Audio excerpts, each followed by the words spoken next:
नमस्कार मैत्रिणींनो, मी सुचिता आजच्या एका नवीन ब्लॉगमध्ये तुम्हा सर्वांचे खूप खूप स्वागत करते. सर्वात पहिल्यांदा तुम्हाला भोगीच्या खूप साऱ्या शुभेच्छा. तर खूप दिवसातून ब्लॉग येत आहे आणि मी तुमच्याशी शेअर करत आहे. तर आज आहे भोगीचा दिवस. म्हटलं चला आज छान दिवस आहे, आजपासून ब्लॉग सुरुवात करूया. तर इथं बघा मी सगळं घेतलेलं आहे. बटाटा चिरून घेतलेला आहे, वांगं चिरून घेतलेलं आहे, शेंगदाणं तीळ थोडंसं घेतलेलं आहे, हरभऱ्याचे दाणे थोडेसे घेतलेले आहेत. त्याच्यानंतर बोर 2 चिरून घेतलेले आहेत, गाजर चिरून घेतलेलं आहे, घेवड्याची शेंग नीट करून स्वच्छ घेतलेली आहे. तर बघा इथं आमच्या इथं की नाही भाजी प्लस आपण जे पदार्थ टाकतो ना ते म्हणजे 5 व्हावेत, 7 व्हावेत किंवा 9 व्हावेत, या पद्धतीने 11 व्हावेत असं असतं. तर हे राळ्याचे तांदूळ आहेत, तर याचासुद्धा भात करायचा आहे. तर हे आज खावंच लागतं. आपण नॉर्मल जसं तांदळाचा भात करतो सेम त्याच पद्धतीने हा राळ्याचा भात करतात आमच्या इथं. तर इथं मी लागणारा ठेचा, मिरचीचा ठेचासुद्धा करून घेतलेला आहे. याच्यामध्ये लसूण, कोथिंबीर आणि हिरवी मिरची बारीक केलेली आहे. तर हे सगळं इथं मी तयार करून घेतलेली आहे. त्याच्यानंतर भाजीसुद्धा आहे. तर चकवताची भाजी आम्ही इथं वापरतो, तर याला आम्ही खेंदाटसुद्धा म्हणतो. तर आमच्या इकडे खेंदाटच म्हटलं जातं या भाजीला. भोगी दिवशी जी आपण सगळ्या मिक्स भाज्या करून जी भाजी करतो त्याला खेंदाट म्हणतात. तर ही चकवताची भाजी आम्ही वापरतो. याच्यामध्ये आणखी एखादी मिक्स कुठली भाजी करायची असेल तर तीही करू शकता. तर इथं मी सगळी तयारी केली होती. याच्यामध्ये आणखी भाज्या कोण कोण वाटाणा टाकतं किंवा आणखी कुठल्या पण शेंगा वगैरे काहीही टाकतात, म्हणजे भाज्यामधलं. तर ज्याला जे आवडतं ते टाकू शकतात. तर इथं भात मी शिजायला टाकला आहे. तर थोडासाच भात इथं करणार आहे, कारण राळ्याचा भात जो आहे तो आज खायचा. उद्या आपण पोळ्या बनवतो. तर उद्या पोळ्या बनवायच्या आहेत, त्याच्यामुळे आज हे संपलंच पाहिजे. जादा करून तर काय करायचं. तर इथं आता भाजी पण चिरून स्वच्छ धुवून मी घेतलेली होती. तर एका मोठ्या पातेल्यामध्ये भाजी घेते आणि आपण जे जे पदार्थ इथं म्हणजे घेतलेले होते तर ते सगळे याच्यामध्ये टाकते आणि एकत्र शिजायला घालणार आहे. छान असं झाकण ठेवून शिजवून घेणार आहे.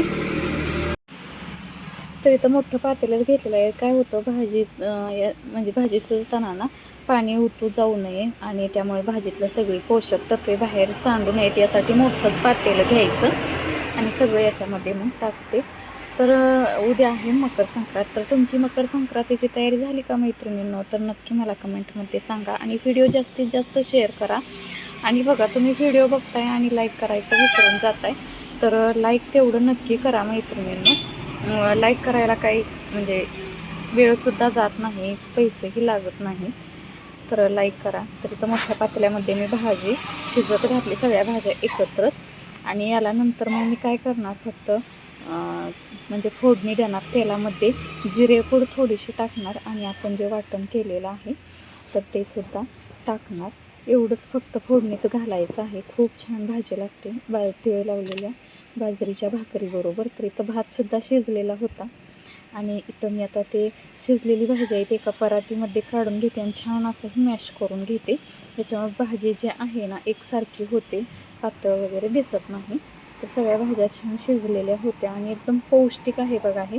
तर उन्हाळ्यामध्ये ना ही भाजी खाल्ली का म्हणजे उष्ण सगळं असं, म्हणजे तीळ वगैरे सगळं उष्ण पदार्थ असतात. तर थंडीमध्ये खरंच हे एकदा दोनदा तरी आठवड्यातून खावं, खूप छान आहे. आणि तर इथं हे छान असं हे मॅश करून घेते. तर चांगलं इथं मॅश करून झालेलं आहे. तर याला आता फोडणीसुद्धा देते. फोडणीमध्ये फक्त मी तेल घेणार, तेल गरम झालं की त्याच्यामध्ये जिरेपूड टाकणार आणि तयार जे आपण हिरवी मिरची लसूणचं जे वाटण केलेलं होतं तर ते टाकणार. ते छान परतणार आणि त्याच्यामध्ये ही भाजी आपण मॅश केलेली भाजी आहे तर ती त्याच्यामध्ये ओतणार आणि छान असं उकळी येऊ द्यायची. मिडियम गॅसवरती छान उकळू द्यायचं. तर अशा पद्धतीने इथं मी आज भोगीची खेंदाटाची भाजी केलेली आहे. तर वास तर खूप छान येतो ह्या भाजीचा. म्हणजे आपण जर त्याच्यामध्ये जिरेपूड आणि फोडणी दिली म्हणजे वाटणाची, वास खूप छान येतो. तर इथं मी छान असं फोडणी वगैरे देऊन घेतलेली आहे. तर मला थोडीशी ही भाजी दाट वाटते, त्याच्यामध्ये मी पाणी ॲड करणार आहे. जास्त घट्ट पण नाही छान वाटत. काही भागाला ही भाजी घट्ट पण एकदम सुक्कीसुद्धा करतात, तर आमच्या इकडं तर अशीच करतात. छान बाजरीची भाकरी कुस्करून खाता येते म्हणून. तर इथं आता माझं राळ्याचा भात झालेला होता, त्याच्यानंतर खेंदाट झालेलं होतं, आता फक्त भाकरी राहिलेल्या होत्या. तर सकाळच्या गडबडीत बघा मुलांना डबे वगैरे हे सगळं, आणि ही भाजीची तयारी म्हणून मी रात्रीच करून ठेवलेली होती, सकाळ गडबड होऊ नये म्हणून. आणि इथं आता मी गरमागरम चुलीवरती भाकरी करणार आहे. तर या खायला भोगीचं गरमागरम बाजरीची तीळ लावून केलेली भाकरी, खेंदाट आणि राळ्याचा भात. तर छान असं इथं मी भाकरी करायला चालू केलं आहे बाहेर चुलीवरती.